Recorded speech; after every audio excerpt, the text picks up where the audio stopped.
Welcome back to the ultimate humankind culture tier list. Today we're looking at the medieval era, and I will of course be using the same criteria as last time. Here it is on screen. I'll be providing gameplay of each and every single culture and some useful on-screen overlays throughout. If that doesn't warrant a like and subscribe for your appreciation, I don't know what does. Let's jump in. First and foremost, we have the Aztecs, a militarist culture in humankind's medieval era. Their trait provides, for the rest of the game, of course, +2 land movement speed on units, so all of your units across land will receive an additional 2 movement points a turn. It's quite nice. Also, you'll be able to build them cheaper at a 20% industry reduction cost for the rest of the game. Their emblematic quarter is called the Sacrificial Altar. It's an interesting one because it provides yields that we wouldn't necessarily consider to be top tier, and as we move through humankind, these yields, faith, stability and influence, arguably become a little bit less useful over time. That's not to say they have no use case, but maybe they're less useful. Anyway, you receive +5 faith, +5 stability, and +2 influence per adjacent district. So your influence is scalable, right? Somewhere between 0 and realistically 12. However, it does provide an innate 5 faith and 5 stability. Not huge, particularly because those resources don't scale. The only one that scales is influence. And at its net, it provides you with nothing. You do need to have adjacent districts to start to make the most of it. It's, again, like I say, nothing to write home about, but a reasonable enough district, maybe covering some weak points. Their emblematic unit, the Jaguar Warrior, is peak Aztec, and we've seen this again and again in games like Civilization 6, across the board, really, and this one is no different. It is a melee close combat unit, and its special ability, Fervor, means that it does not take any additional damage when it's weak. So if this unit has been damaged, it won't deal less damage.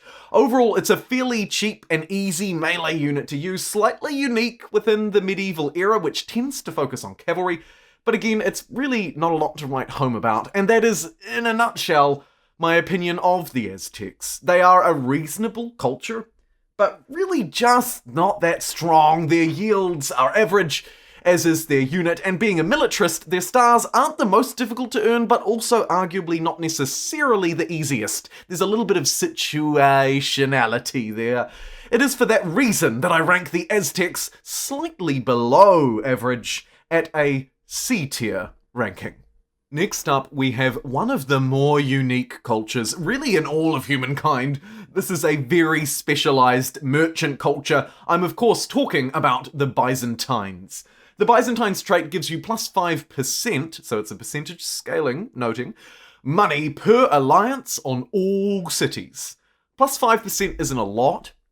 In an average game with an average number of players, you may have a couple of allies. You may be receiving +10%, let's say, money on all of your cities. That's pretty good. It scales over time, you keep it forever, but it does have that big precondition. You need to have alliances, and it is worth noting that if you find yourself talking about a culture in the comments section and you're constantly having to say if, but, and if, then that's a lot of preconditions, and I'm less interested in cultures with a lot of preconditions.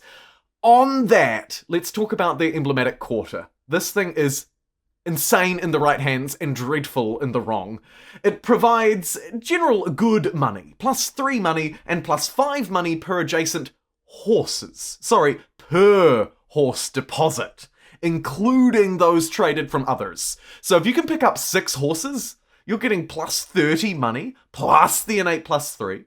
It also provides a trader's slot in your city, and then this is the really interesting point, +25 money per adjacent horse deposit. So if you can build this even next to just 1 horse deposit, and you're trading for a few horses, you can easily pull 50 gold per emblematic quarter. Like I say though, of course, it does rely on you connecting a lot of horses to your network, and really to get the most benefit out of it, it wants to be built adjacent to horses. A slight anti-synergy when you consider that generally you'd be better off to build research quarters next to them, not market quarters. But it's interesting enough and makes it really hard to rank. You should also note that their emblematic unit is very strong. It's another melee unit, but this time it has insane combat strength, over 40, I believe 42 combat strength. However, its honor code prevents it from retreating. which is potentially a drawback, particularly if they get caught alone. But moving together, they are very strong, very powerful melee units capable of taking cities. The Byzantines are very, very interesting, and their money generation is nothing to scoff at. Combined with a reasonably strong unit, it's a shame their trait is a little bit lackluster, and overall the conditionality of relying on horses is another weakness for them. But when they are strong, they are stupidly strong, and horses are a relatively easy resource to get access to. They're fairly frequent, you should have them in your starting area. And because you pick up the Byzantines so early, you probably haven't built around your horse deposits just yet. It is for that reason that I give them a B tier ranking. They are insanely good in the right hands, and not so hot in others, but good enough to come out at a B tier.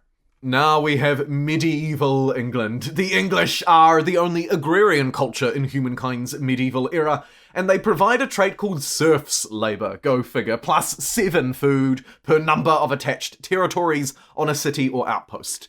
In reality, that probably means at this point in the game you're going to be getting maybe plus 14, perhaps plus 21 food on your cities.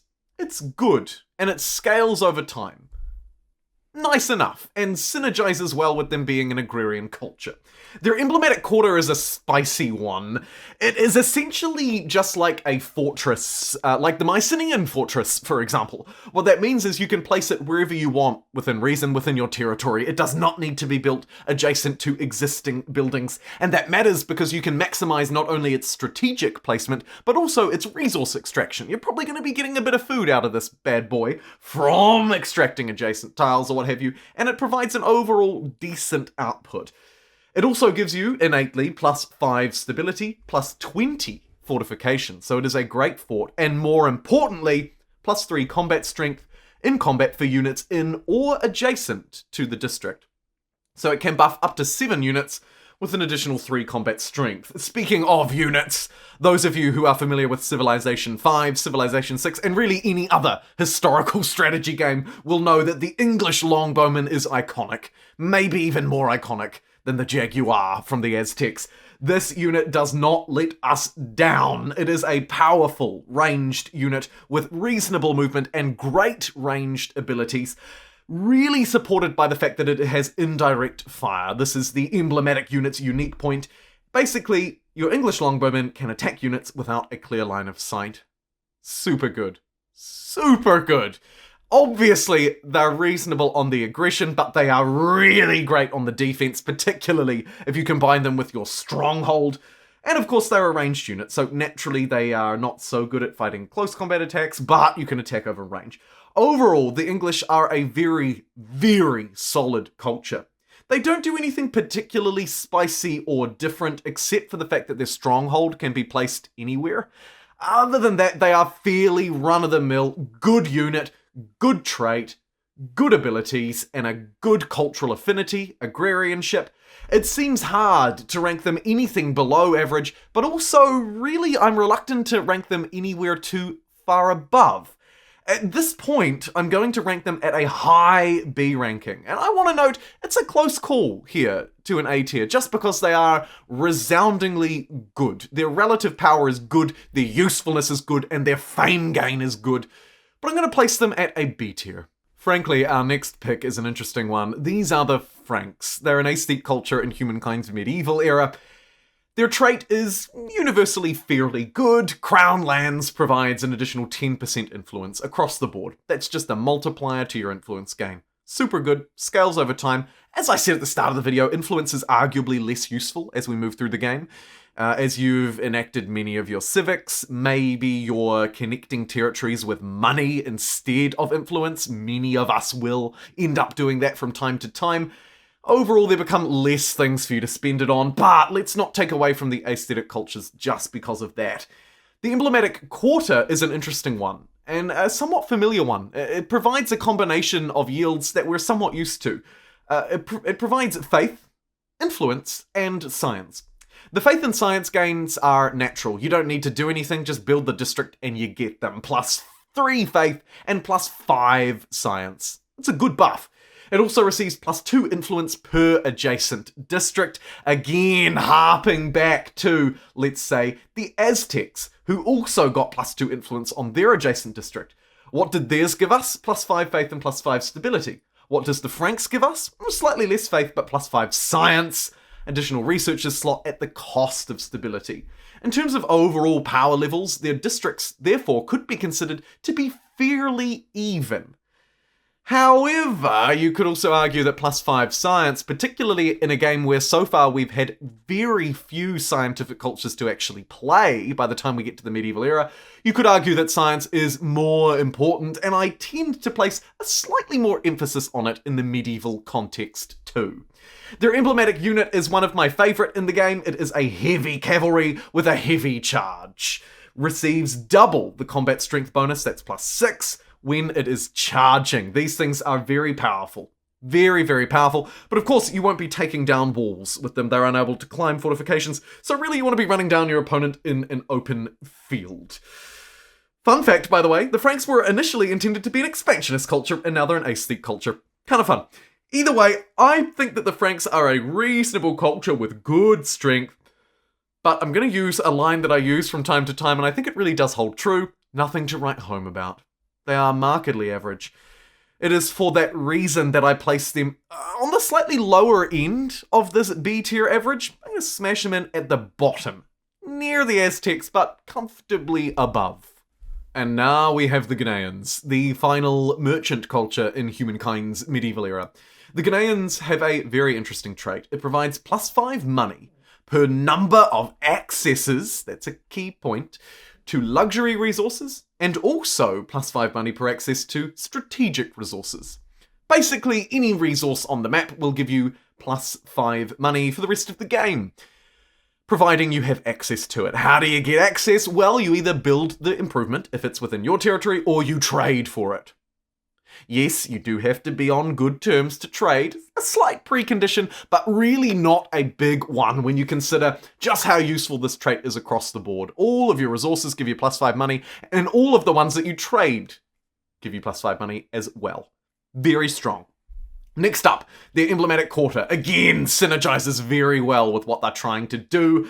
It's the luxuries market. It provides an innate +5 money and +3 money per adjacent market quarter. A nice, powerful adjacency bonus that sometimes we don't really get to see as often in the medieval era in particular. +3 money per adjacent market quarter. Dead simple. +18 if you can get 6 around it.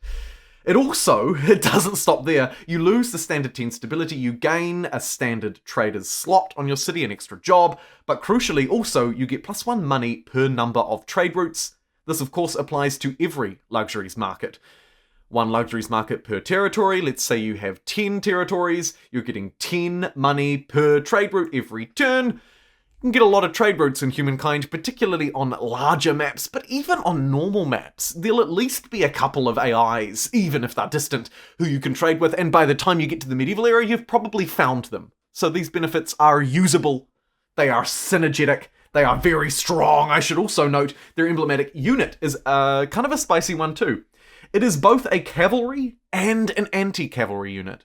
A rare combination in Humankind.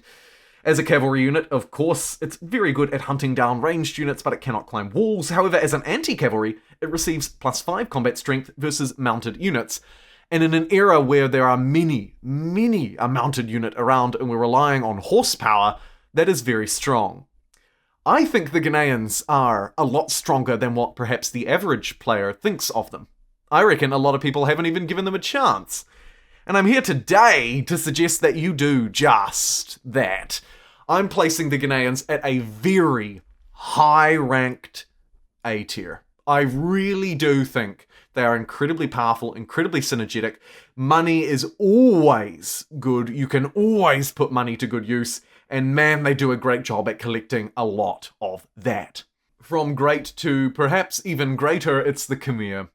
Humankind's only industrious culture. The only industrial culture in the medieval era. These builders are very good at building. Their trait, which you'll keep for the rest of the game, Servants of Magnificence, what a wonderful name for a trait, provides +3 industry on all of your maker's quarters. Just a flat bonus. Whether you've built them already, which is important to note, this comes in effect immediately, right? And you've probably already built quite a few of them. Well, at least you should have. +3 industry on them is fantastic. Now let's talk about their emblematic quarter, the beret. This is an interesting one because it provides industry and food. Find me a better combination. I'll wait. You're not going to.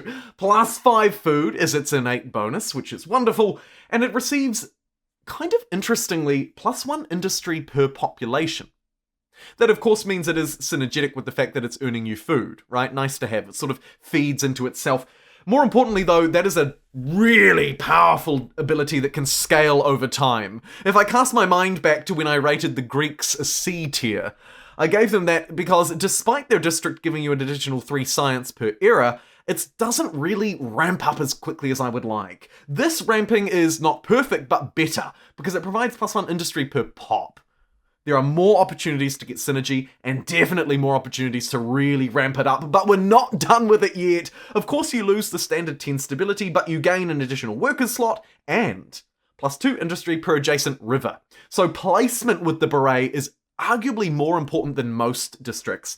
If you can get this adjacent to a couple of river tiles in a fairly populous city in the medieval era, let's say you've got 20 or 25 pops, that's not even dream scenarios, by the way. That is a totally doable average scenario.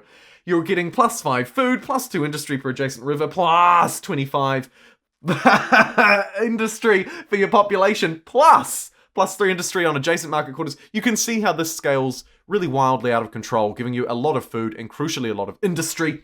Combine that with the fact that, of course, you have the best, arguably, affinity action, Land Raiser, which can convert all of your science and money into industry. It's a close call with the scientific one, but either way, very strong. And, of course, the fun doesn't stop there because you have a wonderful emblematic elephant. It's a ranged unit, it does big damage, and it can move and fire. Across the board, the Khmer are a really, really fantastic culture.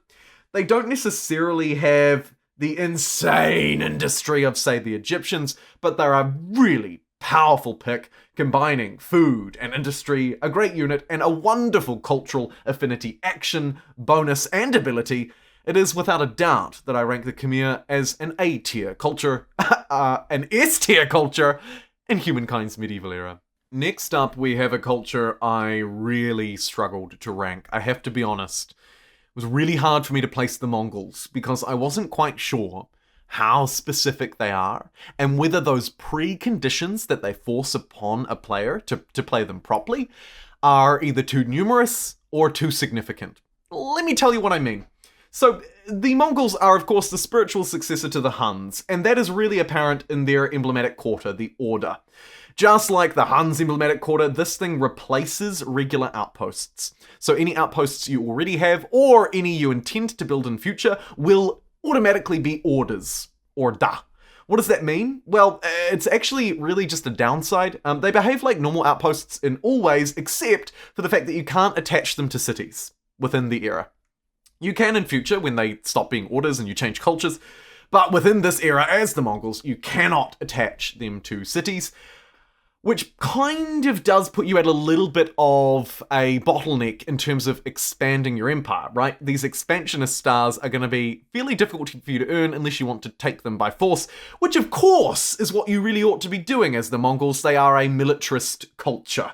What do they give? Well, their trait, Mounted Mayhem, provides plus 100% ransack gains on armies. Not great. Really not great. But it does synergize well with the Mongols, so we'll talk about it more in a bit, because we have to talk about the Mongol Horde to really understand that trait. The Mongol Horde is their unique unit. It is a nomadic unit, just like the Huns, and the people who we play with during the Neolithic era. It is a special unit that gathers food by either fighting or ransacking, crucially, to multiply. Basically, it gathers food and multiplies. It also is a multi-move unit, so it can move until all of its movement points are depleted without triggering any zones of control. Indeed, it ignores them. It is a ranged unit, it's important to note, so it can't climb over walls, but it can fire over the walls. The reason why it's important that it's a nomad is because that does kind of synergize with your trait, Mounted Mayhem, 100% ransack gains on army. That means that the food that you're gaining is double, and therefore your Mongol hordes should be able to multiply quicker. The other thing to note is that, of course, you can buy these Mongol hordes on your outposts, on your orders, with influence instead of gold or what have you. It means you can produce them very, very quickly. Overall, I think that the Mongols are so incredibly synergetic, even though their trait Mounted Mayhem may not be that useful to you moving forward, within the era and within the context of the medieval era and within the context of the Mongols, their synergy is actually outstanding. I have to give them credit. It is actually outstanding. Everything that they've got synergizes incredibly well. You ransack twice as effectively with your Mongol hordes that you've bought with influence on your order, outposts, and then you earn your military stars with them. Honestly, it's hard to fault them when I sell it like that. It is really hard to fault them, but they're just not as universally good as the S tier and even the existing A tier rankings. I do consider them to be more powerful than the average though, and it is for that reason that I am placing the Mongols as an A tier pick in Humankind's medieval era. Next up, we have the second and final militarist culture for Humankind's medieval era. It is the Norsemen. The Norsemen are a fascinating one. They are really in many ways the spiritual successor to the likes of the Phoenicians and the Carthaginians. Why? Well, they're all about the sea. Their trait, Stormborn, provides you with an additional 3 naval movement points. Wow. And 2 combat strength on your naval units. Benefit like this might not seem super powerful, but there's 2 things that I would note. Firstly, it's highly specialized within your culture, and it does a great job at doing that. And secondly, this is around the era where you may be discovering and building cities on the New World. And being able to move an additional 3 movement points across the sea is so powerful because it will basically mean that you'll never get stranded in the ocean unless you're crossing really massive oceans, right? You should easily be able to jump from coast to coast in a single turn. And that can't be understated. Next up, their emblematic quarter, the Norse. You get the standard -10 stability +1 farmer's slot. And it also provides you with +50 money for ransacking, a nice little bonus, but crucially, it provides +5 food per adjacent coastal water or lake. What that means is, on average, you're probably going to get around at least 20 food and some from this. If you've got religious benefits and so on, it's even more powerful. But of course, I'm not factoring all of those ifs, buts, and whens into these considerations unless they're really significant. Overall, though, it is important to note that the Norse can be purchased with influence, right? It is a harbour. You can buy it with influence on your outposts. It means that your outposts will immediately be bursted with food.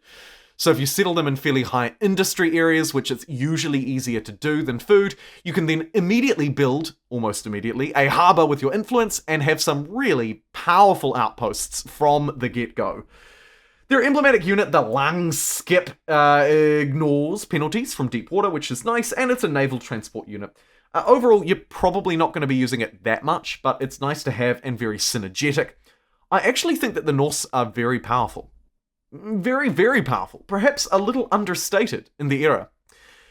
In an era of discovery, which is the medieval era, potentially emerging conflicts as well as the map begins to basically be filled up, a militarist culture is arguably slightly more useful as well. Even if you're just fighting independent tribes, you shouldn't struggle to find people to fight by the medieval era. Overall, they're very synergetic. And the Norse is really their saving grace because you can buy it with influence. It's a powerful district that provides great food, and you can build it nearly for free. Really seriously, I think that the Norsemen are more powerful than what we tend to give them credit for. It is for that reason that I rank them roughly between the A and B tiers. It's a close call for me. And I struggle, actually, to place them. Again, a really close call. For me, though, in this case, all things considered, and using those 4 pieces of criteria that I discussed at the beginning of the video, I think that the Norse are a low A tier pick. Honestly, The Norse. I keep calling them the Norse because their harbour is so good.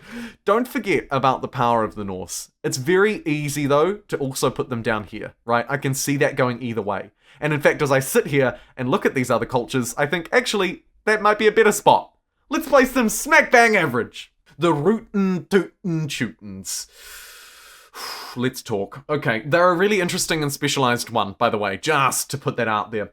They are an expansionist, which makes earning your stars difficult. Even since it's been changed, it's still probably the most difficult, definitely top 2 or 3 most difficult fame stars to earn. Anyway, let's talk about what they do specifically and see if they do anything that can help us get them. Their trait, Spurred by Faith, provides +1 money and +1 science per state religion follower. This is a difficult one for me to rate because I have to, in my mind, assume that you have a state religion across your empire. I'm going to assume also that you have control of it. It's important to note you don't have to. You can choose to change your religion and adopt another one.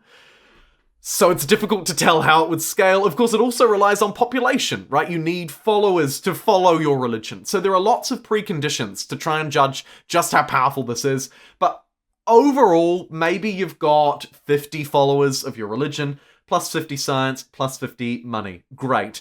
However, of course, you can gain a lot or lose a lot from this at any point in time if you are forced to change your state religion, if it's forced upon you, or if your religion just kind of dies out a little bit. You start to lose followers.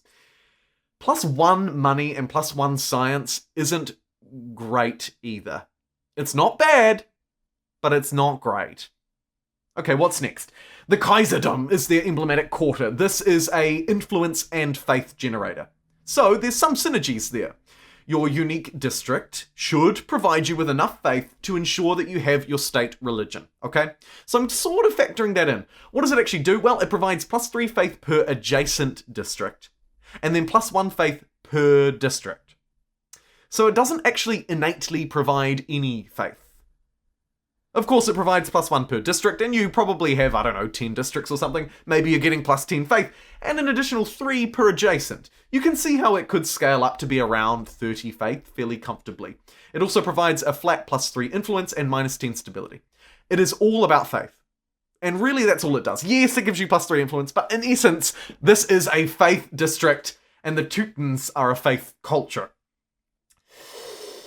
It's another debate for a whole nother video on how useful faith and religion are in humankind. I think they're actually pretty good, and recent changes have made them more impactful. It's important to note. Their emblematic unit, the Teutonic Knight, reminds me a lot of the Franks' unique unit, except however this one gets bonus combat strength +3 against enemies of a different state religion. Again, you can see a synergy here, right?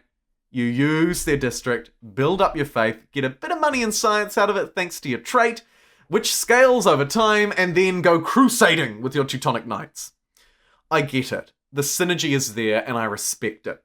The reliance on having a good state religion, and a good state religion that is your current state religion, i.e. you haven't just swapped into one, because it takes quite a while to swap into it sometimes, is a real penalty. The other real penalty against the Teutons is the fact that they are an expansionist. It makes it hard to earn your fame. And when it's your core source of fame, that really sucks. There is also really nothing about them that innately leads to you expanding. Not a lot to help you expand. Arguably maybe the +3 faith from their district, but even that isn't great. I do believe the Teutons are underpowered. They are definitely underpowered, and even in best case scenarios, all they probably lead you to do is snowball a religion that you already were snowballing under. Right? If it's already a state religion and you're not worried about losing it enough to pick the Teutons, maybe you shouldn't have picked the Teutons. They're in an interesting spot. They're a difficult one for me to place. And while I do really respect what they're putting down, I'm afraid they are going to be ranking in at the bottom of my tree. Just above, just below. In and around the Aztecs. I'm not going to rank them as a fail.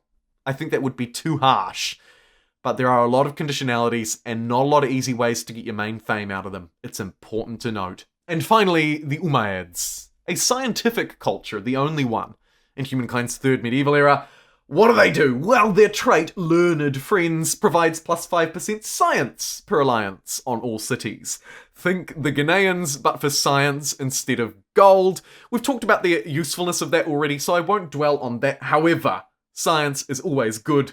Percentage multiplier, even better. Next up, their emblematic quarter, the Grand Mosque, provides plus 3 science per number of attached territories.